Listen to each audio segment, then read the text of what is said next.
महिलांच्या सामाजिक व आर्थिक उन्नतीसाठी झटणारे उमेद अर्थात महाराष्ट्र राज्य ग्रामीण जीवनोन्नती अभियान बाह्य संस्थेकडे वर्ग करण्याच्या शासन दरबारी हालचाली सुरू झाल्या असून जिल्ह्यात कार्यरत असणाऱ्या 72 कर्मचाऱ्यांना कोणतेही कारण न देता कार्यमुक्त करण्यात आले आहे। शासनाच्या या अन्यायकारक धोरणेमुळे महिलांच्या उन्नतीसाठी अहोरात्र धडपडणाऱ्या उमेद अभियानातील कंत्राटी कर्मचाऱ्यांच्या उपजीविका धोक्यात आलेल्या आहे।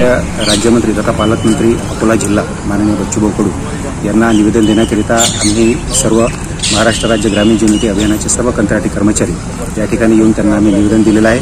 महाराष्ट्र राज्य ग्रामीण जीवनोन्नती अभियानाने जो निर्णय घेतलेला आहे, कंत्राटी कर्मचाऱ्यांची जी सेवा आहे, ज्यांची सेवा कालपर्यंत होती त्यांना समाप्तीचे आदेश दिलेले आहे आणि समोर ज्यांची 2-3 महिन्यांनी किंवा पुढच्या भविष्यामध्ये ज्यांची सेवा समाप्त होणार आहे त्यांना सुद्धा त्यांनी पुनर्नियुक्ती न देण्याचे आदेश कालच्या पत्राद्वारे आम्हाला कळवण्यात आलेले आहे। हा जो निर्णय हा अत्यंत अन्यायकारक आहे, कारण सगळ्यांचं कुटुंब आणि सगळ्यांची जी उपजीविका आहे, या जी नोकरी आहे सध्याची जे आम्ही जे अभियान राबवितो त्याच्या भरोशावर आहे। आणि नुसतं या अभियानाच्या भरोशावर आमचीच नोकरी नाही तर आम्हाला जुळलेल्या ज्या असंख्य आणि हजारो जी कुटुंब आहेत ग्रामीण भागातली त्यांची सुद्धा उपजीविका आणि त्यांचं सुद्धा जे लाईव्हलीहूड जे आपण म्हणतो ज्याच्यासाठी शासनाने आम्हाला ठेवलेलं आहे ते लाईव्हलीहूड सुद्धा यामुळे खंडित होईल, बाधित होईल। आणि हा जो अन्यायकारक निर्णय शासनाने घेतलेला आहे तो दूर व्हावा, त्वरित त्याच्याबद्दल फेरविचार करावा, यासाठी आम्ही आजच्या ठिकाणी आमचे सर्व जिल्हा स्टाफ, सर्व तालुक्या स्तरावरील संपूर्ण कर्मचारी वर्ग यांनी माननीय बच्चूभाऊ कडू यांना निवेदन दिलेलं आहे। अमरावती जिल्ह्यातील 72 संपूर्ण महाराष्ट्र राज्यातील 450 कर्मचाऱ्यांना शासनाने रातोरात कार्यमुक्त केले आहे। शासनाच्या या धोरणेमुळे अनेक कर्मचाऱ्यांचा रोजीरोटीचा प्रश्न निर्माण झाला आहे।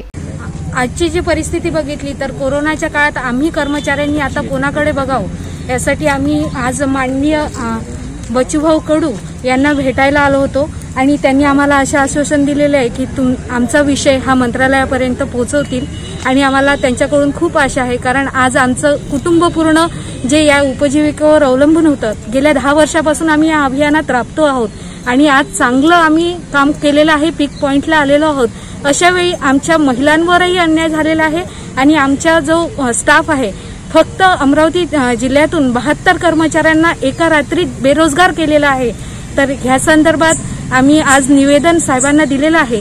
आशा आहे की आमच्यावर उपासमारीची आणि आत्महत्या करण्याची पाळी येणार नाही। जिल्हा अभियान व्यवस्थापक अमरावती तसेच जिल्ह्यात उमेद अभियान कार्यरत सर्व कंत्राटी कर्मचाऱ्यांनी राज्यमंत्री बच्चू कडू यांना निवेदन दिले। कर्मचाऱ्यांवर झालेल्या अन्यायाला वाचा फोडण्यासाठी आपण नक्की प्रयत्न करू असे आश्वासन बच्चू कडू राज्यमंत्री यांनी दिलेले आहेत।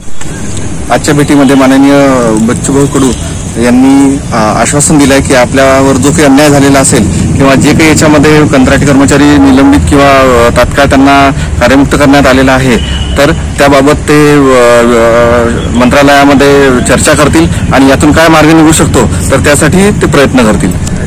उत्तम ब्राह्मणवाडे, विदर्भ न्यूज, अमरावती।